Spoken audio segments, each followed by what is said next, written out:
Mr. Egesa. A quick glance at this cabinet. Did you expect what you're seeing? Are there some surprises? Are there people you expected to be in this cabinet and they have returned, those that you didn't expect? But overall, what message does this cabinet send? First of all, your question of the people I expected, the people I didn't expect, I will avoid it carefully, because it is inconsequential whether I expect someone only or not. But what I will do is to help you paint a picture of what could be the thinking of the appointing authority from a strategist point of view. What do I see? But before I start, I wanted to bring to your attention, there is an organ in Uganda called the National Security Council. I'm sure you know about the National Security Council Act of 2000. The core members of the National Security Council include the President, the Vice President, the Minister of Internal Affairs, the Minister of Finance, the Attorney General, the Minister of Foreign Affairs, the Minister of Security, Minister of Defense, and some appointed members by the President. Now, those can be additional 5. Then there are certain ex-official members who sit there by virtue of their technical contributions that would be very key when discussing security issues of the country. These include the Inspector General of Police, the Army Commander, or the Chief of Defense Forces, as it were, the Director General of the Internal Security Organization, the DG of the External Security Organization, the Head of Defense Security Intelligence, which formerly known as CMI, and then the Director of the Criminal Investigations Department, CID. Now, why am I starting from here? The overriding theme of the newly appointed cabinet by President Museveni, from where I sit, is 2 things. One, I am still in charge. I cannot be lame duck even when I want to propel my son to the presidency. So yes, President Museveni, the second thing is he wants to clear the way for a Muhoozi presidency. But he's saying, no, I am not lame duck. Muhoozi's rising popularity and influence cannot make me lame duck. I am still in charge, and I will provide direction. What defines that? Yeah. So in summary, those are the 2 things. One, he's clearing the way for a Muhoozi presidency, and I will explain. And then 2, he's saying, but Muhoozi is still learning the ropes. So I will still guide him, and as I do that, I will be in charge. So when you look at the cabinet, there are like 3 or 4, 5 things that I've pointed out, which the president could have been looking at. One is to pacify the historicals and invite them to the dinner table and say, come and we eat, even when you think you had fallen by the wayside. For example, the last term, we didn't have a member of the Amama family in cabinet. But now we have Jacqueline Mbabazi back on the dinner table. Yeah. In the last term, Tumukunde was not in cabinet. He fought his way back. He has now been invited back to cabinet. Yeah. Then you have the likes of Otafire, who has been permanent furniture in cabinet. He's still there. But then after bringing these people to the table, what does that mean? It means that if Museveni, he has actually complemented that by bringing children of other historicals. He has replaced General Ali with the son. The son has taken up the position, Siraji Ali. Then he has brought the daughter of Samuel Kahamba Kutesa. He has brought the daughter of General Saleh. He has brought the daughter, there's another one actually. The name is just skipping my mind. But when Ayume's son, Ayume's son, Dr. Charles Ayume, the son to the late Francis Ayume. So what he's saying is, you come, I'm not throwing anybody away. So now, morally, none of these people can resist a late entry of Muhoozi Kainerugaba into cabinet. If Muhoozi Kainerugaba is introduced midway the term, or even 18 months after the start of the term. If he's introduced in a position such as vice president, none of these can resist or even raise any qualms. I think you analysts are very much obsessed with Muhoozi. No, let me tell you. Just hold on. Let me tell you this. Kenneth, hold on. President Museveni is a very consistent schemer. He's a consistent political schemer. He does not start a project and abandon it. The MK project has been on for so long. Are you expecting him that he's going to abandon it today? No. He has to take it to a logical conclusion. So what happens? Mr. Egesa, for starters, President Yoweri Museveni clearly told us he does not want his son to do what? To become his heir. You remember it's on record. His heir in his home. No. Not in politics. When we talk about President Museveni, we mean the presidency. Then no, but in the context. This talk about Muhoozi project has been on for quite some time. You people had predicted that he will not miss in this cabinet. Either he will be a Minister of Defense or he will be the Vice President, and that has not happened. And who tells you that it wasn't strategic on our part to predict it so that he drops it? You think we are fools? You think President Museveni is the only smart one in the room? We are also not fools. We speak what we see you are planning to do, such that you can run away from it. That is how we help Ugandans. Otherwise, what would be the use of us coming to such fora? We come here so that we show him that we know what you are going to do. So, if you are shameless, go ahead and do it. If you think that you can actually defy it, the better. So, if he has defied it because we spoke about it, and it's not only me, there are several people who have been speaking about it, then it means we have scored. We have put one past him. We have defied it. And defining it, even if we defy it by just 1 year, it would actually make a tremendous change in the politics of Uganda. Anything can happen, and it may never come to pass. So you cannot say because we spoke about it, we were wrong. No, it could be because we spoke about it. That's why he abandoned it. So now, for me, I'm saying he has now pacified the historicals. They have no moral authority to question him if he brings Muhoozi Kainerugaba in cabinet. Yeah, and for me, that would be a continuation of the MK project 101. Now, the other thing which I'm seeing, he has handed Muhoozi Kainerugaba key ministries that allow him to extend his networks. Now, you know, it is very intriguing. There are certain historical generals who are still in cabinet, with the exception of General Jim Muhwezi, who is in the Ministry of Security. Yeah, there are other generals: Otafire, Water and Environment, Tumukunde, Gender and Labor and Social Development. Yeah, then you have. Who is the other general? Katumba Wamala, Public Service. None of these generals, 2-star and 3-star and 4-star generals, will sit on this National Security Council that I've just told you. The people who are going to dominate these National Security Councils are Muhoozi proteges.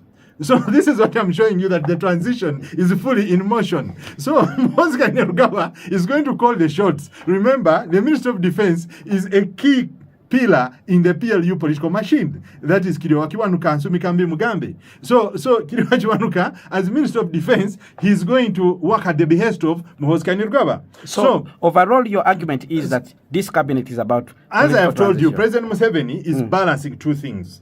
He is paving the way for his son to go ahead and consolidate, and not consolidate, actually expand his influence. Yeah, he has handed him the Ministry of Local Government to his key ally, Baram Barugahara. So Baram Barugahara is going to use this local government ministry, which supervises local government units. And you know that in Uganda, local government units, starting at the level of the sub-county downwards, are fused with the NRM. The NRM structure cannot be separated from the local government structure. So what I'm saying is that Muhoozi Kainerugaba is going to be able to entrench his networks for two reasons. One, to capture the NRM, or to expand his PLU. Whichever way he chooses to go, it will still benefit him. All right. Now, on top of local government, he has now the Defense and Veteran Affairs Ministry. Yeah? He has also handed him a key ally in the Interior Ministry. Now, another ally is in Finance. The new Minister of Finance. So there is a shift, a change of guard at the Finance Ministry. Even in the Foreign Affairs, even Foreign Affairs Ministry. Yeah. You see, these are key ministries. Adonia is a So Adonia can actually play the role. The other guy who has been put in some funny ministry in that Foreign Affairs Ministry, the State Minister for International Relations, when actually that is what Adonia should be doing.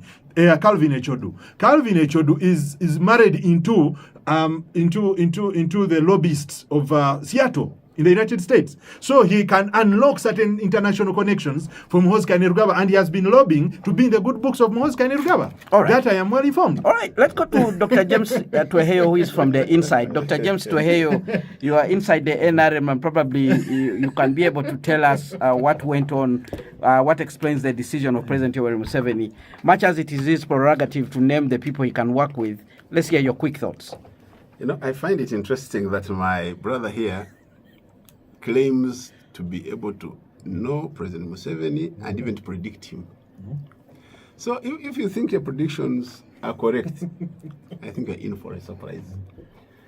You're in for a surprise because, first of all, if your first prediction was that you expected General Muhoozi to be in the cabinet, it was a surprise for you. You get that?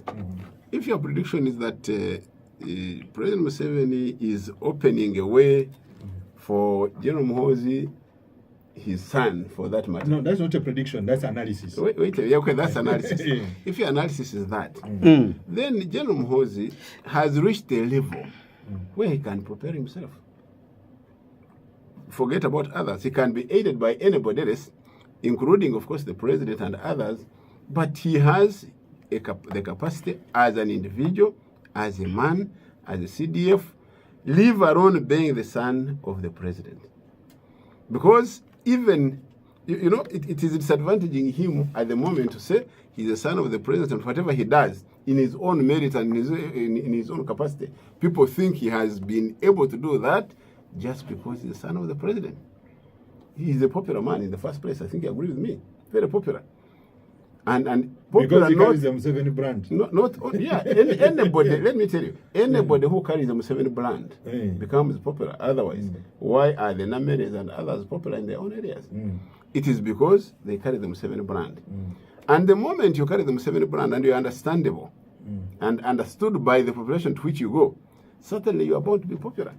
That is why even those who wouldn't have loved to be in NRM would like to incline themselves to it in order for them to succeed. And by the way, even those in opposition, they popularize themselves by trying to campaign against Museveni. No, Museveni is their bogeyman. Absolutely, absolutely. So if you don't talk about Museveni, then even if you're in opposition, you're bound to fail. So you should first of all understand that brand. Secondly, the cabinet. This is not the first time the president has given a surprise. And I don't see even any big surprise in this. Whom wouldn't you expect to be in the cabinet? First of all, forget about the positioning. Because positioning can always be adjusted. Who didn't you expect to be in the cabinet? Don't you think the Right High Excellency Arupo did a good job as a vice president in your understanding? Don't you think our own Majegere has not done a good job in terms of mobilization? I differ with you. You know, for you, you see, these elites, that's the problem we have. If you took these elites, they would not be able to mobilize. They would mobilize their fellow elites through discussions of this nature. But if you took them to the ground, I can tell you, they would be in for a shock. If you want, you go and ask my senior brother, Professor Nwagaba, now Deputy Governor back of Uganda. He went to Kabale. He was in for a shock. No, Baliamreva. Ask Baliamreva. For me, yes. I know my space. I cannot go to contest. So if you try to predict him, then you'll be wrong. So, now, once you look at the cabinet people, actually you would rather look at the new ones, the young ones who have come in. You would rather look at the Chudus. You'd rather look at Engineer Jonas. You'd rather look at Namere. You'd rather look at who are these other young ones who are coming in. Possibly they are the ones who would help you to focus your analysis. But once you were to look at these old ones, Professor Kamuntu was a minister. You know, Bote's time. Super minister. They would call him exponential at one time. And when I asked him what exponential meant, I think I was in senior one at the time. He came to our school and he told us, it means you were given the powers like those of the president. So in his absence, you can even act as a president. That was his explanation at the time. So he was a minister. And he has performed in almost all ministries and performed well. Up to the time when he came out.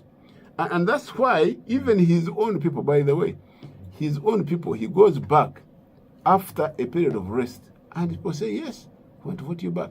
The same thing with Chionga. Chionga, if you want to know, was the first NRM MP, UPM MP in this country. The very only one. The only UPM MP. You get that? There was no second At that time, there was no second one. You get that? Chionga worked as an NPC. He worked as a Minister of Health. He worked as Minister of Finance. So there is nothing you can tell him about operations of government and these ministries.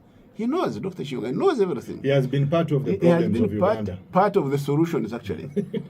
Him and Suruma, if you want to know, and Kamuntu and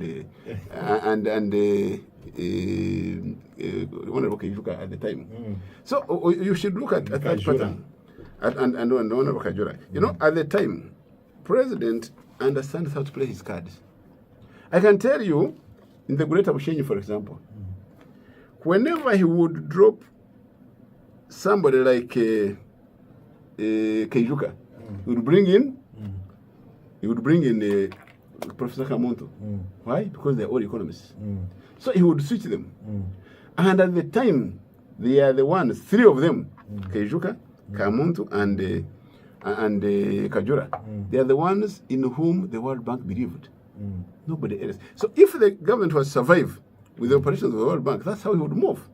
So some of these things, I think the president's stay for a reasonable time has helped him to be able to filter through who should be where and why. And he has always put that question. If you want to do the right job, first ask what are they going to do? Then ask who should do that and why it should be you, Kenneth, or me, Tweheyo, or him, and not another person. All right. Placing the right persons in the right positions at the right time, by the way.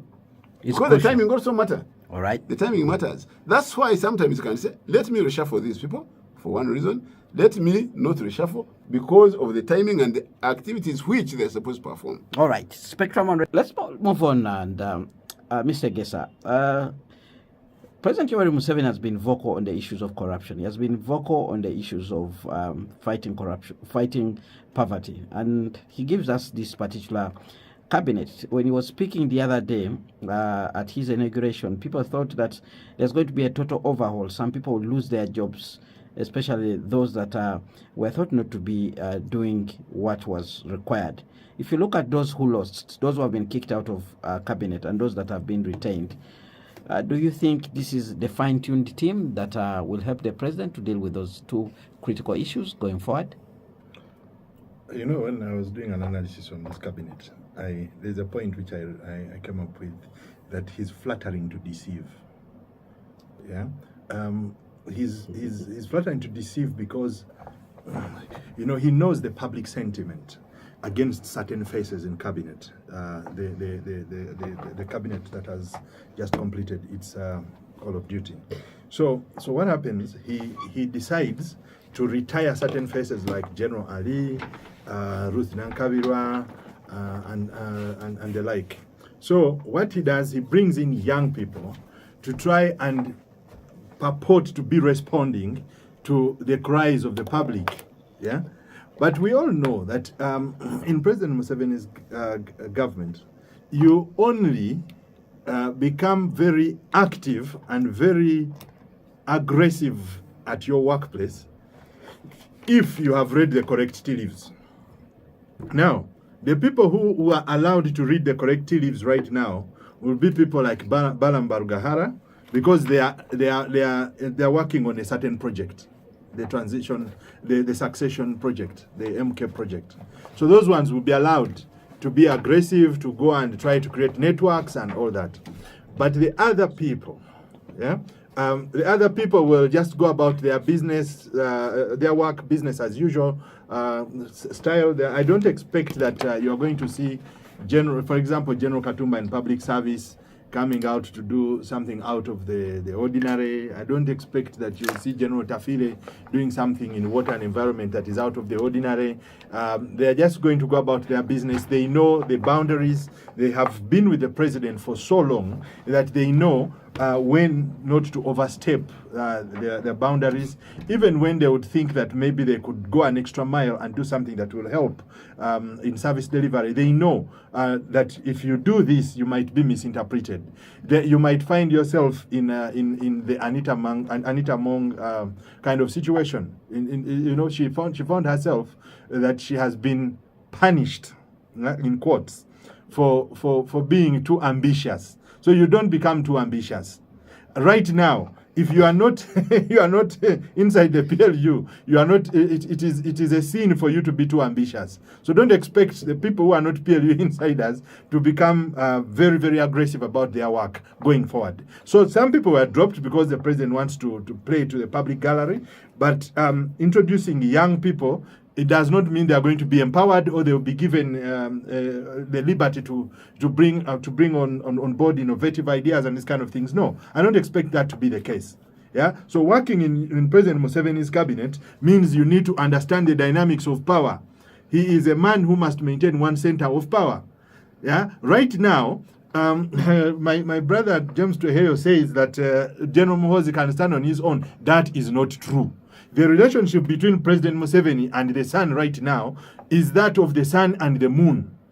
General Muhoozi Kainerugaba is the moon. President Museveni is the sun. The moon can only emit light in the night after it has drawn light from the sun.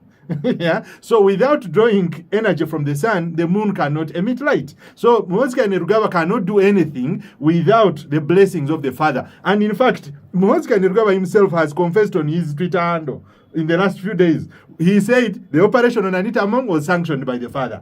He said, I have retracted the endorsement given to Anita Mong and Thomas Tayewa, and I'm waiting for instructions from the sun, from the king of the solar system, from the Father. He said, I have been instructed to arrest anybody on corruption except my father and my mother.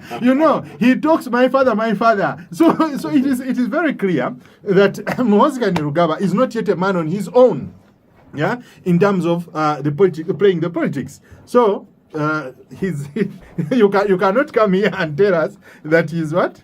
He's able to hold his ground. He's not able to. There's a time when I was analyzing on a certain media house. They asked me in the run-up to the election of the speaker. They asked me to comment about Muhoozi Kainerugaba's endorsement of AAA. Yeah, because he earlier endorsed AAA. Yes, that's right. My response was, his tweets are not bankable. Because he will wake up one day and delete them. Or he will wake up and say, my father has told me to do ABC. And we don't even need to go any far. We just have to look at the cabinet that was appointed yesterday. You had Chris Baryomunsi, who had a spat with General Muhoozi Kainerugaba on Twitter. Then he assured him that you will not be minister. I'm telling you. Isn't he on? Yeah, which shows you that Muhoozi Kainerugaba is not the one who is appointing cabinet. Absolutely. And I already gave you my assessment that Muhoozi Kainerugaba is being given an opportunity to grow his network. However, the father still wants to send a message that as he is growing and he's trying to establish himself and creating the networks necessary for him to take power in case the father is not around, the father is not a lame duck. He's still in charge. All right. That is my position. Dr. James Tweheyo, are we in the midst of our political transition? Is it happening? I'd like us to first distinguish the entities, the person of General Muhoozi Kainerugaba and the person of the CDF. And I want you also to distinguish between the person of Mr. Museveni, the father, and the person of His Excellency President Yoweri Museveni, the president. The relationship between a president and CDF must be cordial, must be respectable, and the CDF in all cases must get instructions from the president. So it should not surprise you in any way. When General Muhoozi, the CDF, you are forgetting he's also a presidential advisor. Yes. No. He is not a presidential advisor. The moment he took up the role of CDF, that role collapsed. I see actually people in the media propagating that thing. They are mistaken. Yeah. But leave alone that. General Muhoozi, the CDF, must take instructions from His Excellency, the President of the Republic of Uganda. say, for example, if General Museveni was not the president of Uganda, still General Muhoozi would take instructions from the de facto president at the time. And therefore... But not instructions on determining who becomes the leader of parliament. No, not at all. No. He can, he may. It is not the role of CDF to dictate who becomes leader of parliament. It is not the role of CDF. Yes. But General Muhoozi, as a person also, has the right No, to the moment you become CDF, so, there are certain rights you lose. Leave around that. You may lose them, but as I'm talking to you now, as General Muhoozi, the person, he is free and able to tweet and send information. You interpret it the way you want, but that's what it is. Now, in this case, when you say General Muhoozi, and I want to repeat this as I had earlier said, if you say he has no ability to prepare himself, then you are wrong. Because if you are saying now that most of his confidants and friends have been appointed, then it means he's able to influence and move on the way it is by the goodwill of the father. Because the father wants him to take over. No. Yes. Don't talk of the goodwill of the father. Talk of the goodwill of the president, who happens to be the father. By God's grace, to be the father. So when you fuse the two, then you tend to confuse the personalities and the offices. Yes, they are fused, but you must at one point distinguish them. Now, when you talk of cabinet, yes, it is true, there are a number of people in cabinet who have dropped out. The likes of Honorable Matia Kasaija, the likes of Nankabirwa, the likes of Moses Ali. Those certainly, they were either waiting for them, they had even made a request. But a person like our Mzee General Ali, certainly, you could see his health was failing. Yes, and therefore, his son is in cabinet. Yes, that's very fine and healthy, and he's fitting, by the way. Ali, that young Ali, he's a capable man. He's very educated, highly educated. He has No, I know him. Yes. He actually registered for my first company 20 years ago. You see? So you can clearly see. He's a lawyer. He's a lawyer and able and very capable. So when you look at some of those personalities, they are able to get the work done. And, by the way, what consideration does the president put in place when he's going to appoint ministers? He considers, first of all, their ability to perform. So if our Mzee General Ali was not able to execute a number of missions, then it was fitting that he's replaced. Now in replacing, what does he consider? He considers the area where he's coming from, he considers the ability, he considers the will and the desire of the very people he represents, and that's what it is. If you consider, for example, the Honorable Nankabirwa. Honorable Nankabirwa was in Parliament the other time. Actually, he was even a chief whip, if you can remember. She was the Minister of Defense at one time. She has been in cabinet for 28 years. She was even a Minister of Defense. She was a Minister of Information at one time. She was, a Minister of Energy. She has performed. But even Nankabirwa, even you, if you talk to her, why do you think she refused to go back to stand? Do you think she was defeated in 2021? Yes, it is true. Yeah? But do you think if you actually no, let me help you, Dr. Tuheo. Ruth Nankabirwa did not refuse to go back to stand. Yeah, she failed to read the tea leaves. What happens is this: you see, President Museveni, if you come in cabinet as an ex-official, for you to stay in cabinet, you must go and fetch a constituency. Absolutely. Yeah. And she knew now, the likes of Dr. General Thacheng, after coming in as ex-officials, they went and fetched constituencies, and they upped their game. Absolutely. The same thing that Norbert Mao has done. Exactly. He went and fetched a constituency, so he increased his bargaining power. Yeah. Now, Ruth Nankabirwa did not, because Ruth Nankabirwa, the odds were stacked against her. They said no, she chose not to go. By choosing not to go, maybe you want us to and she was ready and willing to relinquish the position in cabinet. But she has been there for quite some time. 28 years. I'm glad you know that. Yeah. I'm glad you know that. And she has performed in all areas where she has been. No, that is subjective. According to the NRM. According to you, no, because you are speaking for the NRM. Now, according to you, she has not performed. According to me, I could hold a different view. Say it in the microphone that she has not performed. But according to me, she has performed to her best. Now, some of those areas, like Honorable Kasaija, me, I have even had a personal engagement with Honorable Kasaija.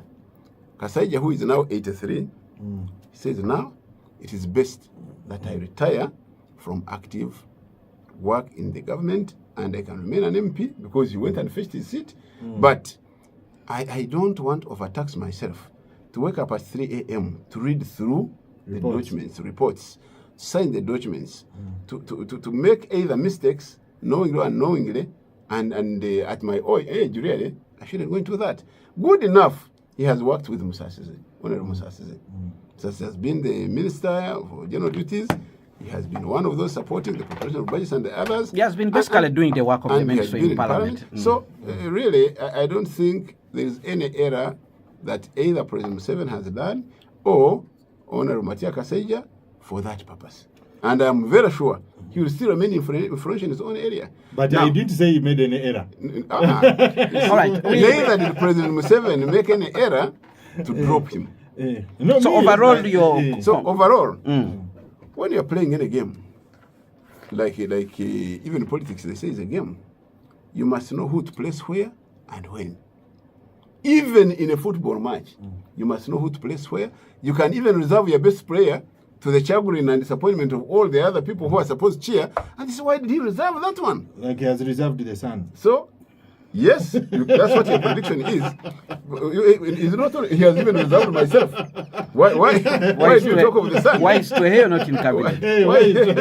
So that's the question you should make. Or you not in the cabinet? No. So I have been very critical of the government. Yeah. It would actually shock everybody if my name appeared in cabinet. Honorable No. Those are sellouts. Those are political sellouts. For me, I am an objective analyst. Yeah, I have never positioned myself to go in cabinet or to be in government. It is not a question of positioning yourself. It is a question of the appointing authority looking at you and thinking you have a role you can play. Until you are looked at as somebody who have a role, a productive role to play in the government. That's when you can be approached and invited. And not be surprised. For me, I have ever been invited to do something else, and I said, no, thank you. Yeah? Just like there are people who have been appointed RDCs, and they have said, no, thank you. Yes. Mr. Tom Butime was appointed. You were appointed an RDC. All right. I know. Let's go to the lifeline of this show. I'm going to read out. There are comments. There are comments.